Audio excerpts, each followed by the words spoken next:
UGC के नए प्रावधान को लेकर अब करणी सेना ने भी आवाज उठानी शुरू कर दी है और बड़े आंदोलन की चेतावनी दी है।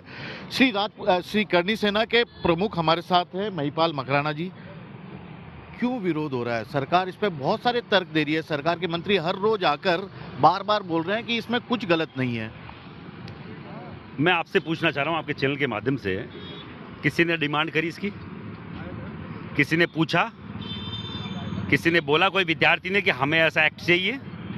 यूजीसी ने ऑलरेडी इक्वलिटी की समानता के लिए ऑलरेडी वहाँ कोई भी रैगिंग करता है उसके खिलाफ कार्रवाई होती है, चाहे किसी भी समुदाय के खिलाफ हो, किसी भी समुदाय के व्यक्ति के लिए द्वारा किया गया हो, कार्रवाई हो रही थी।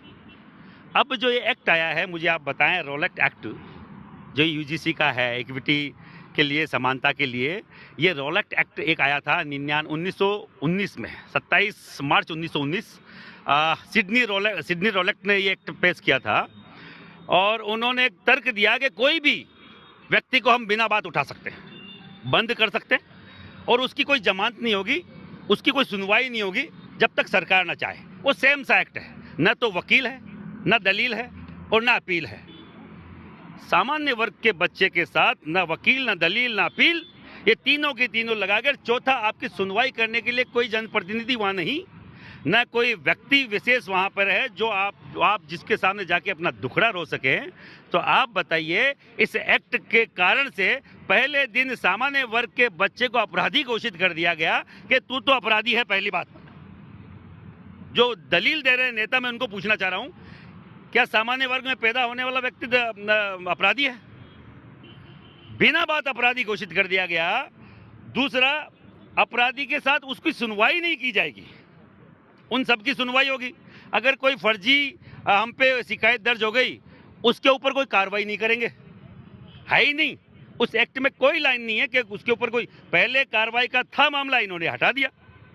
पहले अगर कोई फर्जी शिकायत करता है तो उस पर भी कार्रवाई का मामला था, पर इन्होंने हटा दिया। क्यों हटा दिया? कोई टॉपर लड़का है, कोई ब्रिलियंट लड़का है, लड़की है यूनिवर्सिटी का, कॉलेज का, अगर उसको प्रताड़ित करने के लिए, उसको कमतर करने के लिए किसी ने शिकायत डाल दी, तो मैं आपके चैनल के माध्यम से पूछना चाह रहा हूं, क्या उसका मानसिक हालत वो रहेगी? क्या वो कहीं पे भी अपने जीवन में फाइट कर पाएगा, या कोई भी जो आजकल इतने सारे एग्जाम चलते हैं उनमें फाइट कर पाएगा? केवल खराब करने के लिए, प्रताड़ित करने के लिए, मानसिक तनाव पैदा करने के लिए इस तरीके के एक्ट लाया गया है, जो काला कानून है, रोलेक्ट एक्ट के बराबर है। हम कतई इसको स्वीकार नहीं करेंगे। इस काले कानून के बाद में जो जलियांवाला बाग कांड हुआ था, वो अगर ये सरकार कराना चाह रही है तो इनकी मर्जी है।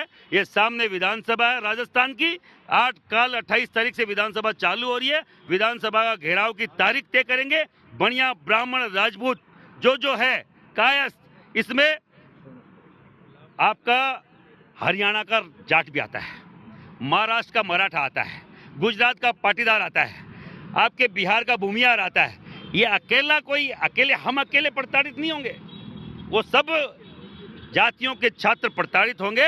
और उस प्रताड़ना से अगर बाहर निकलना है तो बाहर निकल के सड़कों पे आना पड़ेगा, विरोध दर्ज कराना पड़ेगा। जब तक इसको रोल बैक नहीं होता, वापस नहीं लिया जाता, हम लोग विरोध करेंगे। सरकार तो ये बोल रही है कि एक इक्विटी कमेटी बना दी गई है यूनिवर्सिटी में, लेकिन उसमें स्वर्ण को शामिल नहीं किया गया है, यानी कि वही आरोप लगाएंगे, वही गुनाह करेंगे और वही सब कुछ।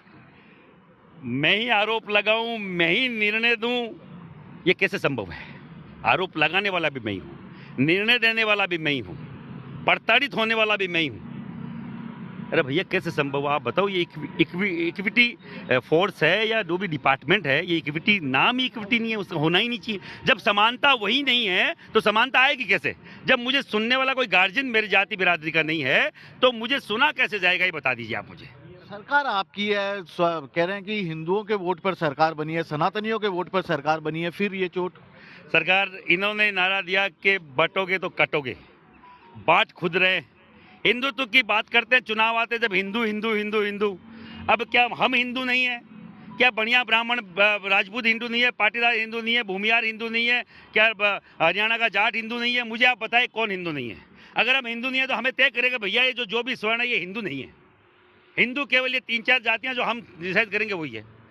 इस तरीके के नारे भी तुम ही दे रहे हो, बांटने का काम भी तुम ही कर रहे हो। हम कतई स्वीकार नहीं करेंगे। आपने पहले भी SC/ST एक्ट जो किसी ने नहीं मांगा उठा के उसको जटिल कर दिया। 95% सुप्रीम कोर्ट खुद बोल रहा है अपनी गाइडलाइन में कि 90 से 95%, 90 से 95% मुकदमे फॉल्ट है, गलत है, फॉल्स है। तो फिर ये क्यों नया एक बीमारी आप लेके आ रहे? महिपाल जी, आखिरी सवाल, चाहते क्या है सरकार से? कानून संशोधन? कोई संशोधन नहीं, ये काला कानून वापस हो। पूरे देश की सड़कों पे स्वर्ण आएगा। मैं तो बोल रहा हूँ उस हर एक OBC के व्यक्ति से और SC/ST के व्यक्ति से, अगर आप भाईचारा चाहते हैं तो हमारे साथ दीजिए, अगर आप हिंदुत्व चाहते हैं तो हमारे साथ आइए कि जिन जातियों ने इस भारत को भारत भूमि और महान देश बनाने के लिए संकल्प लिया आज से हजारों साल पहले से, सरकार अगर ब्राह्मण गया तो आपका वेद पुराण की जो भी आपकी जो भी शिक्षाएं हैं वो धरी की धरी रह जाएगी। अगर बनिया गया तो आपकी अर्थव्यवस्था चौपट हो जाएगी, और अगर क्षत्रिय गया तो जो सरहदों पे लड़ने वाले लोग हैं वो आपके साथ नहीं रहेंगे। हम तीनों नहीं, उसके साथ जो जातियां और है वो जातियां इस भारत को भारत भूमि बनाने में, और इस भारत को जब आप विश्व गुरु बनाने की बात करेंगे 45 तक, विश्व गुरु बहुत दूर की बात है। -40 वाले को आप डॉक्टर बनाने की बात करें, विश्व गुरु कौन से विश्व गुरु की बात करें? आप एजुकेशन सिस्टम को सुधारने के बजाय आप वहां पे एजुकेशन में इस तरीके की घपलत पैदा करना चाहते हैं, काला कानून थोपना चाहते हैं। एजुकेशन स्तर सुधरेगा नहीं, एजुकेशन चौपट हो जाएगी जो ऑलरेडी हो रखी है, और तुम्हारी पूरी व्यवस्था चौपट हो जाएगी। श्री करनी सेना के हैं ये महिपाल मकराना, और साफ तौर पर ये बोल रहे हैं कि क्यों इस कानून का विरोध किया जा रहा है। पंडित जी, क्यों विरोध? ये तो पूरी दुनिया देख रही है, पूरा विश्व देख रहा है कि हम लोगों ने नरेंद्र मोदी जी को चुन करके भेजा, और उन्होंने जिस तरीके से ब्राह्मणों पे, जिस तरीके से स्वर्ण जाति के ऊपर एक मिनट, ये देखिए, ये करनी सेना के लोग हैं, और आप देखिएगा UGC के जो नए प्रावधान है उसके रोल बैक की बात करें। ठीक है, मैं आगे अपनी बात बढ़ाता हूँ। ये फिर से देखिए, महिपाल मकराना है, इन्होंने कहा कि जयपुर से दिल्ली तक ये पूरा बड़ा विरोध प्रदर्शन होगा।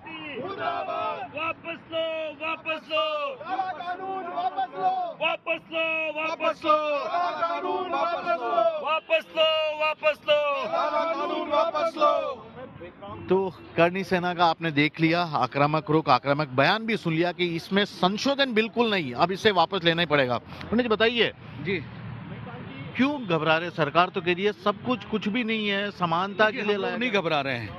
स्वर्ण जाति के लोग कभी नहीं घबराते, क्योंकि उनको पता है कि किस तरीके से लड़ाई लड़नी है, और उनको पता है कि किस तरीके से लड़ाइयाँ जीतनी है। और जिस लड़ाई के अंदर स्वर्ण समाज के प्रबुद्ध लोग, राजपूत समाज जब ब्राह्मणों के साथ लग जाता है, वैश्यों के साथ लग जाता है, तो निश्चित रूप से वो लड़ाई हम लोग जीतेंगे। देखिए, काला कानून है, ये साफ तौर पे दिख रहा है। सरकार कुछ भी कहे चाहे, हम हमारे बच्चों का गला नहीं घोट सकते हैं, और वो भी शिक्षा के क्षेत्र में, शिक्षा के मंदिर में। एक तरफ तो RSS के लोग समरसता की बात करते हैं, तो समरसता से हट करके BJP क्यों जा रही है? इसमें समरसता लग रही है। क्या नजर आ रहा है आपको आने वाले दिनों में इस कानून? देखिए, इस कानून नियम के बनने के, देखिए, इस नियम के बनने के बाद में अगर सरकार नहीं चेती, तो मैं आपको दावे के साथ कहता हूं कि भारत देश गृह युद्ध की ओर जा रहा है। और ये बहुत बड़ी चिंता वाली बात नहीं कर रहे हैं आप, गृह युद्ध? निश्चित रूप से आप ये मान के चलिए कि जब हिंदू बट जाएगा तो देश का प्रधानमंत्री मुसलमान बनेगा। ये सोची समझी साजिश है, आप समझिए मेरी बात को। आप ये कहना चाहते हैं SC/ST OBC और जो स्वर्ण कास्ट है ये सब हिंदू है, इनको बांटने की कोशिश हो रही है? एग्जैक्टली। दो मुसलमान को प्राइम मिनिस्टर बनाने की योजना शुरू हो चुकी है। आप हिंदुओं को बांटोगे तो आपका वोट बैंक कहाँ रहेगा? सरकार आपकी सनातनी की है, चाहे डबल इंजन राजस्थान या केंद्र की हो। हालांकि आप मुझे बताइए कि सरकार हमारी है, हम ही लोग विरोध में खड़े हैं, तो इसका कारण क्या है? हम लोग बेवकूफ थोड़ी ना है, हम लोग बेवकूफ नहीं है, हम लोगों ने वोट दिया है। और आप ये मान के चलिए कि जो सरकार हमने चुनी है ना, 90% आज की तारीख में 13 तारीख से लेकर के आज 27 तारीख 28 तारीख हो चुकी है, पूरे देश के अंदर 85-90% स्वर्ण समाज बीजेपी से चिटक चुका है। और जो बचा हुआ है ना, वो भी सिर्फ सीटों के चक्कर में बचा हुआ है, चाहे वो सांसद ले लो, चाहे MLA ले लो। और जिस दिन ये उग्र आंदोलन होगा, आप निश्चित रूप से मान के चलना कि जिस तरीके से बांग्लादेश में लोग बाग देश छोड़ के भागे हैं, उस तरीके से ये लोग भी देश छोड़ के भागेंगे। ये देखिए, बहुत बड़ी चेतावनी इन लोगों की तरफ से दी जा रही है। करनी सेना एक बार फिर से सड़कों पर उतर गई है और खास बात है ये आप देखते हैं, पीछे देखिए, मेरे पीछे ये युवा वर्ग के लोग हैं और इन सबको यही कहा गया है कि इस तरह से सरकार के यूजीसी के नए प्रावधान उन्हें बांटने की कोशिश है, संभल जाइए। और करनी सेना ने साफ कर दिया कि जब तक ये कानून वापस नहीं लिया जाता, इसके विरोध में जबरदस्त प्रदर्शन सदन से लेकर सड़क तक किया जाएगा। विधानसभा का सत्र राजस्थान में शुरू होना है और उससे पहले करनी सेना ने चेतावनी दे दी है कि राजस्थान विधानसभा का घेराव किया जाएगा। कैमरामैन विक्रम सिंह भाटी के साथ श्रीवत्सन, जयपुर न्यूज़ 24।